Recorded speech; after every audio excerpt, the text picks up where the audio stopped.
Hello, my name is Marcus Coulombe and I'm one of the service managers for the Kaizen Automotive Group. Today we're going to talk about tires and tire maintenance and care for your vehicles. Your tires may look simple in appearance, but a lot of engineering has gone into the design of these tires to fit your vehicle. Whether it's an SUV or a sport vehicle, each tire is individual to that vehicle, and it all is important for traction and control of that vehicle. Tire tread depth is very important. It affects your grip on the road and controlling your vehicle. If you don't have enough tire tread depth, it can cause a hydroplaning sensation while driving a vehicle in wet weather conditions. Tire tread depth, when it comes to hydroplaning, is when you don't have enough tire tread depth on your vehicle's tires, and it doesn't allow for the water to disperse through the tires. So to make a further point on hydroplaning and how this happens while you're driving your vehicle, we brought out 3 examples of tire tread depths. This first tire here is a relatively brand new tire. It has full tread. This tire here is a tire that's down to 3/32. Now I say 3/32, that's the measurement we use to give us a gauge or an indication of when a tire needs to be replaced or is coming close to being replaced. And this tire here is an example of a tire that definitely needs to be replaced. We have our tire tread depth gauge here, and as I said earlier, it is measured in 30 seconds. 3/30 seconds is the industry standard to when we recommend for customers to replace their tires. So if I just put this on this brand new tire here, it shows at 12:30 seconds. Most tires coming from the factory or a brand new tire is 12:30 seconds. This middle tire here, I measure it out and it's reading at 5:30 seconds. So it's not quite at the point of needing to be replaced, but it is at the point where we're going to tell customers they're going to start to need thinking about replacing their tires.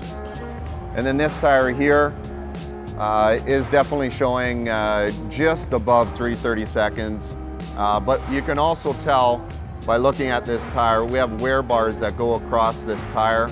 Every tire has wear bars. When the tread gets down to that wear bar, that's definitely the time to replace it. Because as you can see, the difference of the depth of the tire with the tread, it doesn't disperse the water anymore, and that's what's causing your hydroplaning. The tire just sits on top of the water instead of getting rid of it, whereas on this one's not as bad, so it still has an opportunity to get rid of the tire. This one here, as you can see, is definitely has a lot of tread and has a lot of opportunity to get rid of that water, get rid of that snow, or whatever it is we're driving on, to cause us to experience that hydroplaning effect. So one way that's easy for a customer without having to bring the vehicle into the shop is just take a look at the tire. If you come across your tire tread depth on your tire, it's all the way around the tire, you have these bars that go across, that gives you a good indication. Like I said, on a new tire, pretty obvious. When you get down to this level, that's when you're going to need to either take a tread depth gauge. When it gets down to 3:30 seconds is when it definitely should start thinking about replacing them. Living in Calgary, it's very important to have winter tires on your vehicle for the winter season, just to maximize on the traction and control of your vehicle driving in the streets. So here I have 2 examples of tires. One is a true winter tire and the other is an all-season tire.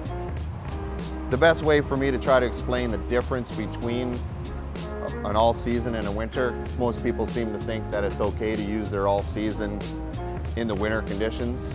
For the most part, you can get by.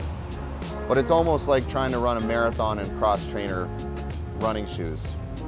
If you want to compete at the level that you need to compete at for a marathon, you need to have running shoes. A cross-trainer isn't going to do the best for you. So the same goes for tires. If you want the best traction and the best results out of a tire, you're going to need to get a winter tire for your winter conditions. One of the reasons why a winter tire specifically works better than an all-season tire is first the compound of the rubber. The tire manufacturers design the tires with a softer compound in mind. And what that does is in colder temperatures, it allows the tire not to harden up as much as it would for an all-season tire.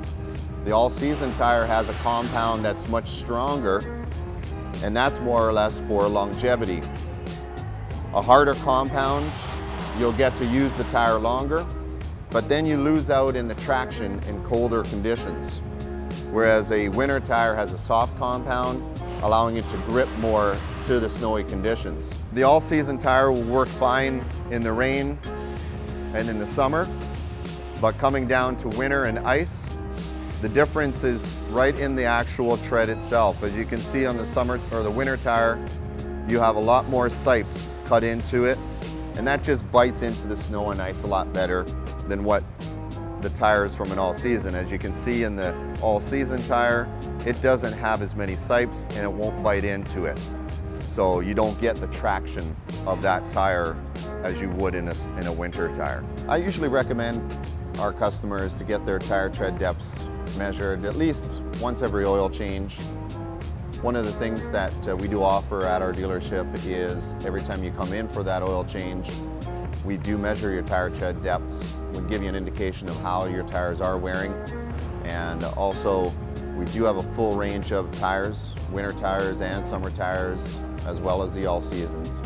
Our service advisors will help you make that decision. They'll give you options as to what you can get for your particular vehicle.